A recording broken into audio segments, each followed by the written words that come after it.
inflation has increased and wages, while not being totally stagnant through the years of the rampant inflation that we've seen, while not being totally stagnant, wages have not kept pace with the rate of inflation. And so, you used to have, as I've said before, you used to have a situation in which a man could have a factory job and get paid well enough in an absolute sense.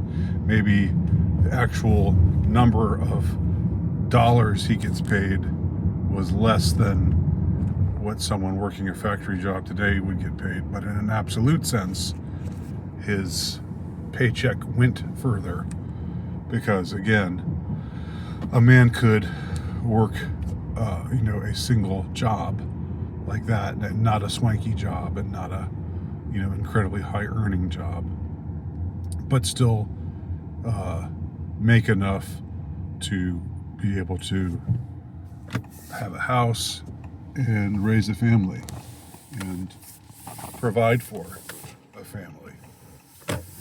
Today, it's much harder to find those kinds of jobs that provide, just because of the rate of inflation being so rampant on the one hand, and wages having comparatively stagnated when taken in concert, when seen in concert with the rate of inflation. So the result is that the average guy, the average dude, was probably better off, was almost certainly better off, lived a better life 30, 40, 50 years ago than he does today.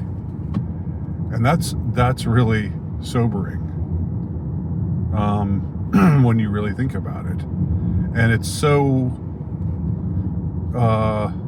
it's hidden, I think. It's easy to ignore, or it's easy to be distracted from this fact, because we've got stuff today. You can be dirt poor today and still have stuff. You can still watch porn all day for free on the internet. Lucky you. I mean, somebody 50 years ago couldn't do that.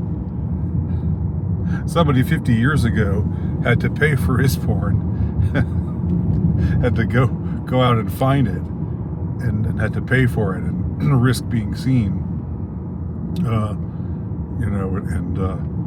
the ramifications of being seen, while consuming his porn. But lucky you can just go into your bedroom and lock the door and watch it all day.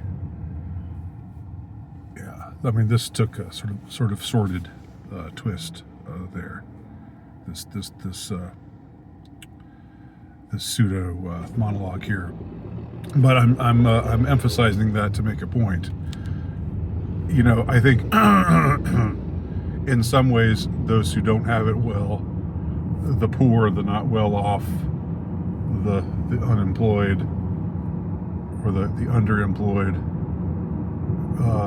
have it better today in certain ways, certain more superficial ways.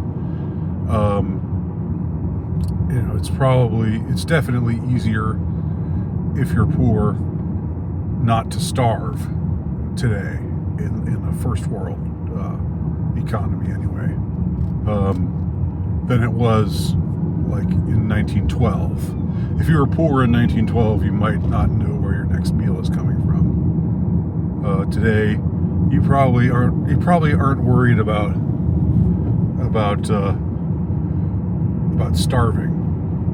You may not be able to feast in truly choice, or to consume the best dining options, and but you're not going to have to worry about starving. And and other you know, you've I mean, I talked about porn, but there's like, you know, those step above porn like Netflix and streaming services, and like it's easier to keep yourself entertained, if you call that entertainment. Are you not entertained?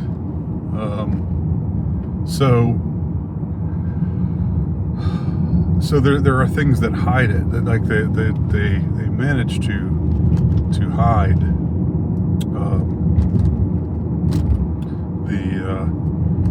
the fact that we're worse off than we were, because there's more stuff now, and because technology in certain ways, specifically regarding the internet, has improved. Technology in other ways has not improved. I mean, I remember I read somewhere about how airplanes are essentially the same that they were 50 years ago. There's nothing new. They're not better. They're not. In fact, they were probably more. Flying on a plane was probably a more luxurious, enjoyable experience 50 years ago than it is today. But you know, they haven't made any advances in plane technology, any significant ones that impact you know, passenger planes anyway. You know, you want to get on a flight to Los Angeles from Atlanta, it's the same. It takes the same amount of time that it took 50 years ago to complete that flight. You'd think they would have streamlined it so that now it would be like, oh well, or that they would, you could just transport there, like in Star Trek, get your atoms scrambled and then re-scrambled, reassembled somewhere else. But there's no new technologies like those, none that have been released to the public anyway.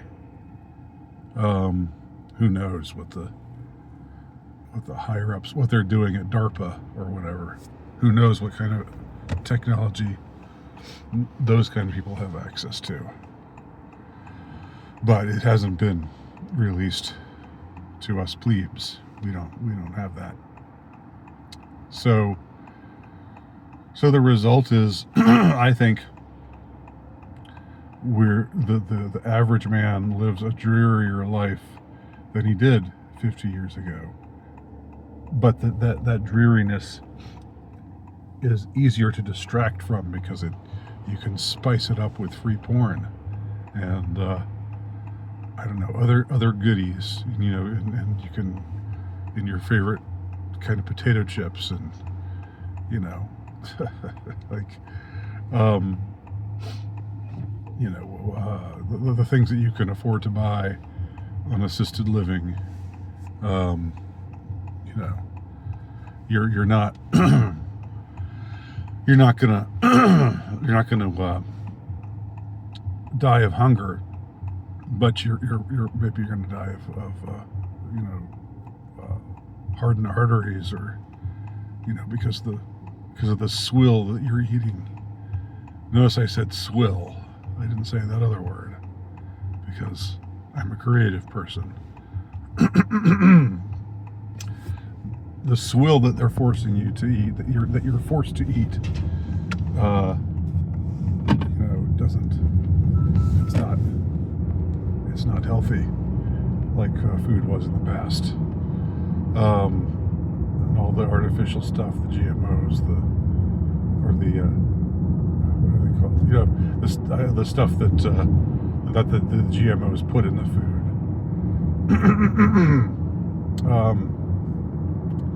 The synth food that we've got going, that we're consuming today. We probably have it worse today than the average dude probably has it worse today than he did in 1974. but he can distract himself more easily because he's got, bright flashing things to get mesmerized by. And to assist with his onanism. All right.